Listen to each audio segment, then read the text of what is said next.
Hello दोस्तों, welcome to the my channel Divyanshi Singh. तो दोस्तों, हम अपनी कहानियाँ यूट्यूब पर डालते हैं ताकि और मनोरंजन हो। अभी हमारा यूट्यूब चैनल सब्सक्राइब करें। आप सभी को हिंदी हॉट स्टोरी में फिर से स्वागत है। जैसा कि आप जानते हैं, हम आपको अपने चैनल के माध्यम से आपको best Hindi horror ghost stories आप तक पहुंचाते हैं, जो आपको रोमांचक और दिलचस्प लगें। उसी को देखते हुए आज मैं आप लोगों के लिए एक और सच्ची घटना पर आधारित कहानी लाई हूँ। इस कहानी को शुरू करने से पहले मैं आप लोगों से इस कहानी को शेयर करने का अनुरोध करती हूँ। तो चलते हैं हम अपनी कहानी की तरफ। सुबह के 7:30 बज रहे थे। सुभाष और उसका परिवार अपने किराए का मकान छोड़कर अपने खुद के खरीदे हुए घर की ओर शिफ्ट हो रहा था। अपने इस घर को लेकर सबको बहुत खुशी थी, और खुशी क्यों ना हो, आखिर सुभाष ने कई मेहनत और मशक्क़त के बाद कुछ पैसे इकट्ठा किए थे और आखिर उसने एक घर खरीद ही लिया। एक घर उसको बहुत सस्ता पड़ा था, जो कि मुंबई के एक बहुत महंगे इलाके में आता है। आखिर क्या कारण था कि ये घर इसको इतना सस्ता पड़ा? चलिए तब तक हम आगे की बात करें। सुभाष अपने नए घर में प्रवेश कर चुका था। घर में सामान रखने से पहले वो उस घर की साफ सफाई करना चाहता था, क्योंकि वो घर पिछले 12 सालों से बंद पड़ा था। उसने 12 से कुछ साफ सफाई वालों को बुलाकर घर को साफ करवाना शुरू कर दिया। कुछ देर बाद एक काम करने वाला सुभाष को आवाज़ देकर एक कमरे में बुलाता है। वो कमरा पूरा धूल, मिट्टी और मकड़े के जालों से भरा पड़ा था। काम करने वाले व्यक्ति ने सुभाष को उस कमरे में पड़ा एक संदूक दिखाया।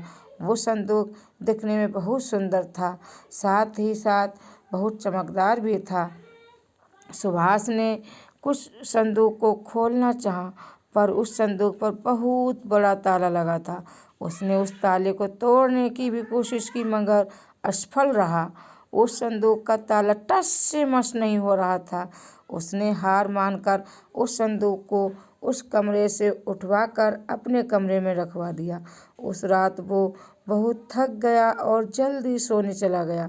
करीब रात के 2 बज रहे होंगे कि सुभाष के रूम में से किसी बच्चे की रोने की आवाज़ आने लगी, जिसकी वजह से सुभाष और उसकी पत्नी उसी रूम में सो रही थीं। दोनों उठ खड़े हुए। कुछ देर बाद रोना बंद हो गया, लेकिन सिसकियों की आवाज़ आ रही थी। अचानक किसी की ज़ोर से आवाज़ आई, मुझे यहाँ से निकलने दो। अचानक किसी की ज़ोर से आवाज़ आई, मुझे यहाँ से निकालो, मैं जिंदा हूँ। सुभाष की उस संदूक पर नज़र गई। वो आवाज़ वहीं से आ रही थी। वो डरते ही डरते उस संदूक के पास पहुँचा। उसको ऐसा लगा जैसे उस संदूक में कोई छोटा बच्चा हो। सुभाष को कुछ समझ नहीं आ रहा था कि आखिर वो क्या करे। वो उस रात उस कमरे से हटकर दूसरे कमरे में सोया।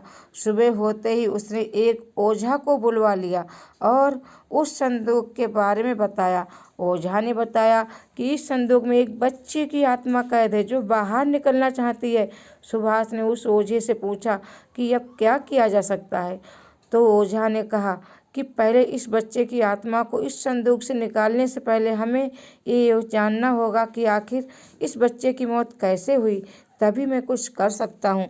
सुभाष ने उसी वक्त उस मकान के ड्राइवर को वहाँ बुलवा लिया और इस संदूक के बारे में पूछा। ये पूछते ही डीलर ने जवाब दिया कि इसी संदूक की वजह से आज तक किसी ने इस मकान को किसी ने नहीं खरीदा। जो भी इस मकान में आता था, वो इस संदूक से आने वाले आवाज़ से डर कर भागता था। उसने बताया कि करीब 12 साल पहले इस मकान में ऐसा कुछ नहीं होता था। उस वक्त इस मकान का मालिक अपने पत्नी और 2 बच्चों के साथ रहता था। अचानक ऐसा कुछ हुआ कि उनका एक बच्चा रहस्यमय तरीके से गायब हो गया। उसको बहुत ढूंढा गया, परंतु वो नहीं मिला, जिससे उसके माता पिता ने हार मानकर इस मकान को छोड़कर चले गए। डीलर जो बताया उसको सुनकर सुभाष के मन के कुछ प्रश्न उठे कि कहीं इस संदूक में जिस बच्चे की आत्मा कैद है, क्या वो वही बच्चा तो नहीं है जो 12 साल पहले खो गया था? और अगर वो वही बच्चा है तो आखिर इसकी मौत कैसे? अभी तक ये राज बना हुआ है और तब तक ये रहस्य बना रहेगा। तब तक ना ही उस आत्मा को आज़ाद किया जा सकता है और ना ही उस रहस्यमय संदूक का राज खुलेगा। तो दोस्तों, आपको हमारी कहानी कैसी लगी रहस्यमय संदूक की? तो दोस्तों, कैसी लगी आपको ये कहानी मुझको कमेंट द्वारा बताएं और इस कहानी को लेकर चर्चा ज़रूर करें। और भी भूत प्रेत की कहानी के लिए हमारा चैनल सब्सक्राइब करें। हमारे चैनल का नाम है दिव्यांशी। Thank you sir.